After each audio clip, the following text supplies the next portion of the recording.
7 tentang nilai-nilai budaya Islam di mana? Di Indonesia ya. Coba Aziza apa Azia?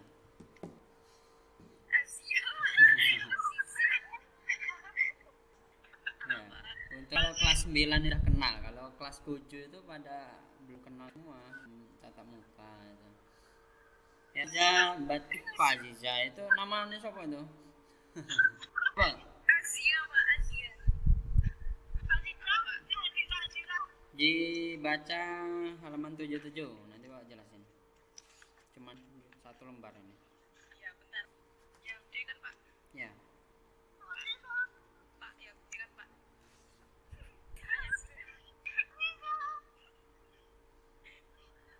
Itu kameranya nggak diaktifin. Yuk, silakan di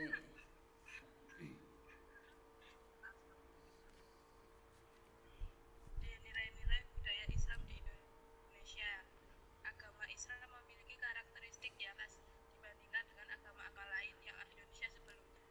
Masyarakat Indonesia saat ini banyak yang memandang sejarah Islam di Indonesia hanya sebagai dongeng saja. Padahal jika kita memahami sejarah dengan benar akan memberikan manfaat. Nilai-nilai sejarah sangat penting dijadikan sarana untuk meniti perjuangan hidup kita saat ini negara. 3. Berkembangnya wawasan dan peradaban manusia. 4. Pola pikir manusia menjadi lebih berkembang.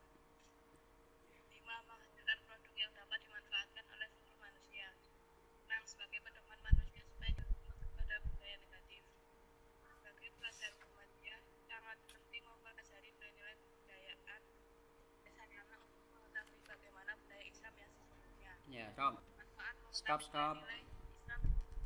Ya, stop dulu. Jadi nilai-nilai budaya Islam di Indonesia antara lain itu yang pertama itu memberikan dan ciri pada kebudayaan. Maksudnya apa? Ada yang tahu? Memberikan warna, spirit untuk kebudayaan.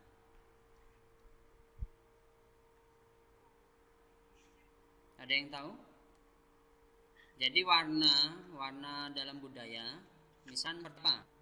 Dalam budaya di Jawa itu kalau masuk agama Islam itu warnanya menjadi seperti apa? Merah atau putih atau bagaimana? Kuning. Kok malah dilanjutin? Maksudnya gini, jadi kalau memberikan warna itu misalnya kalau selama ini orang berbudaya itu menyembah apa? Memberikan sesajen ke pohon gitu kan. Tapi setelah masuknya Islam itu malah untuk makan bareng-bareng. Ada nggak kayak gitu? Bukan dikasih pohon, tetapi untuk dimakan bareng-bareng sebagai bentuk rasa syukur daripada dikasih ke pohon yang bisa dianggap mubazir gitu kan. Nggak dimakan, mending dimakan bareng-barengan sama-sama di rumah. Ya, itu salah satu untuk memberikan warna dan kepada kebudayaan. Selanjutnya memberikan kekayaan terhadap Islam dan negara. Maksudnya apa nih? Memberikan kekayaan. Jadi kekayaan dalam bukan hal uang ya. Islam itu memberikan mengarahkan kepada yang benar. Misalkan seperti banyak yang menyembah pohon, batu, apalagi sebelum agama Islam masuk.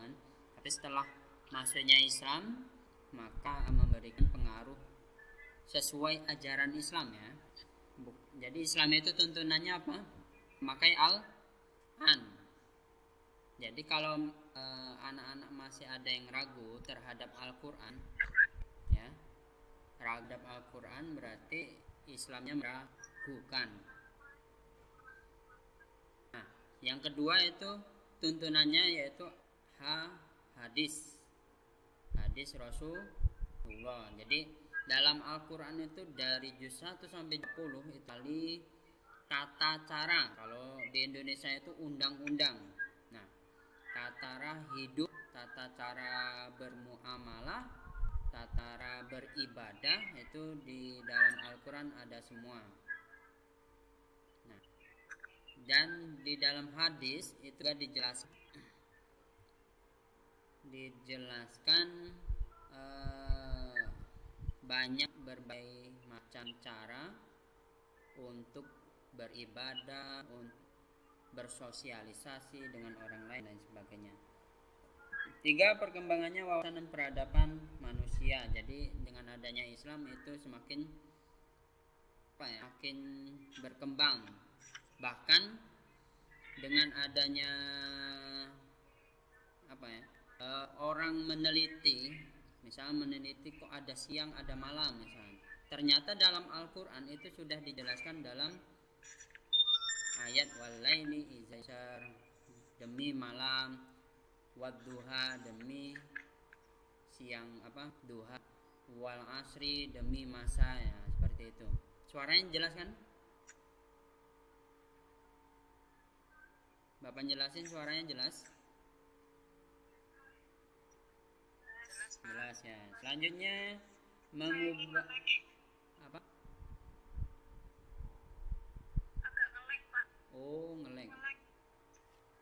Ini padahal sinyalnya penuh, tapi ini nih ya. Selanjutnya menjadi berkembang, menghasilkan produk yang dapat dimainkan. Sudah pelajari semua kan? Seperti kaligrafi dan lain sebagainya, ukir, ya. Itu sudah dipelajarin semua di sebelumnya. Selanjutnya sebagai pedoman manusia supaya tidak terjerumus kepada budaya yang negatif. Negatif itu maksudnya budaya yang menyesatkan, keluar dari ajaran agama Islam.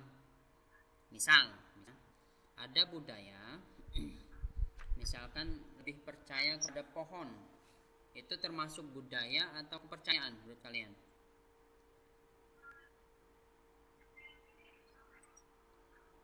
Termasuk budaya atau kepercayaan?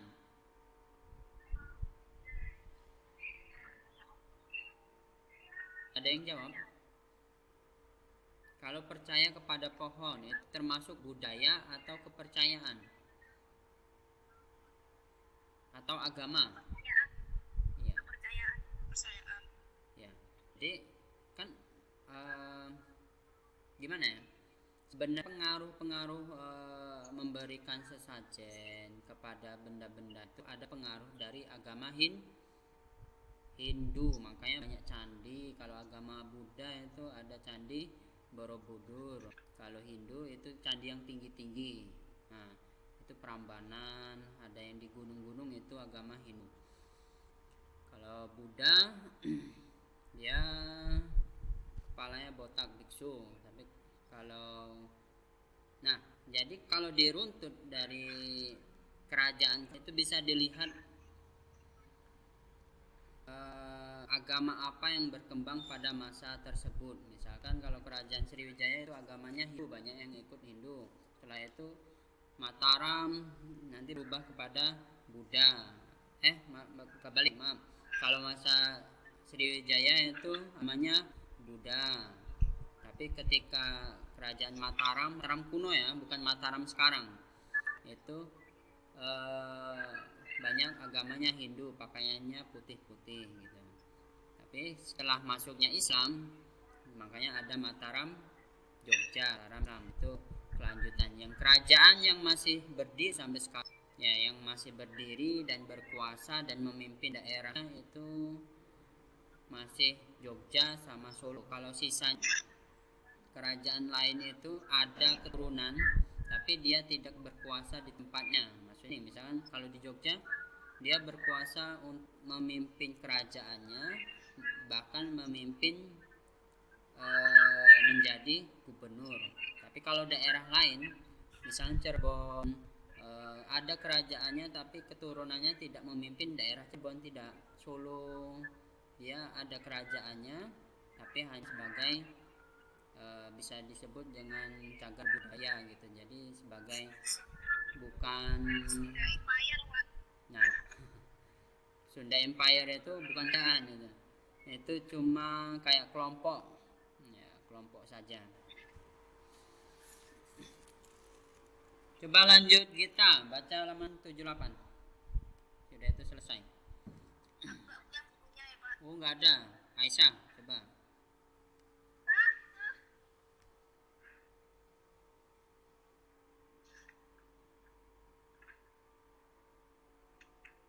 Halaman 78 lanjut.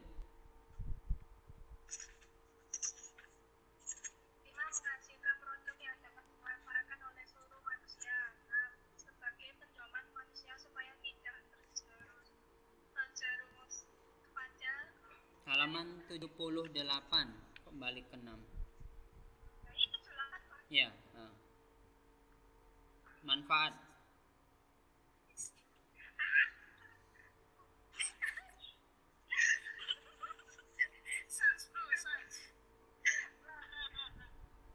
Manfaat mengetahui nilai-nilai Islam dalam budaya kita antara lain sebagai satu menemukan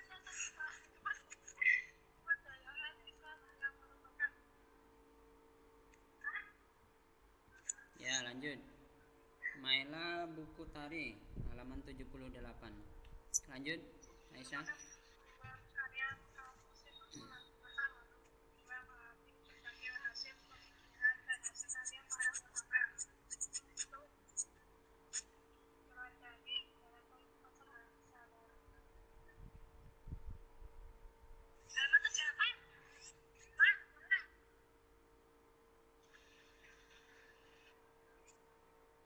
Sudah? Sampai mana?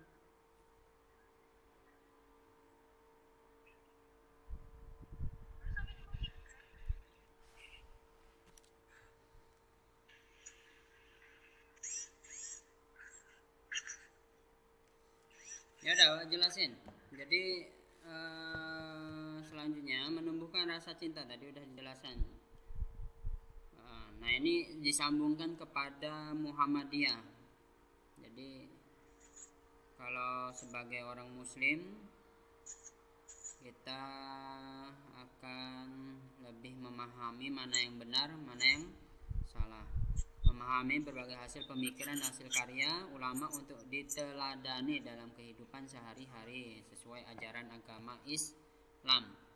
Ya, jadi kalau ulama itu memberikan, mengajarkan, mengarahkan, memberitahu, oh ini ayatnya, oh ini hadisnya, kita paham apa itu hadisnya, apa itu ayatnya, jadi kita ikuti.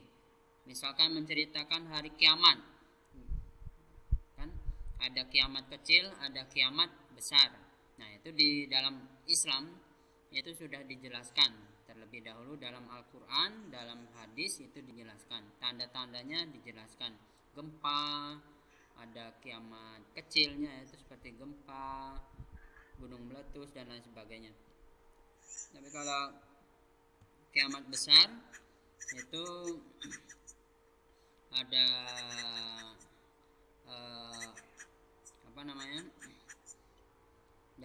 terbitnya matahari dari timur bukan dari barat, itu udah menandakan kiamat besar. Dan itu lanjut ke Ya'juj Ma'juj, lanjut ke Dajjal, lanjut ke Nabi Isa dan lain sebagainya.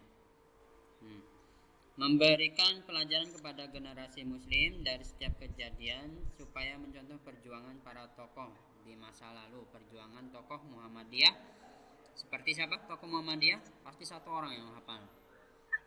Nah itu, nggak ada yang lain? Ya, yang lain lagi?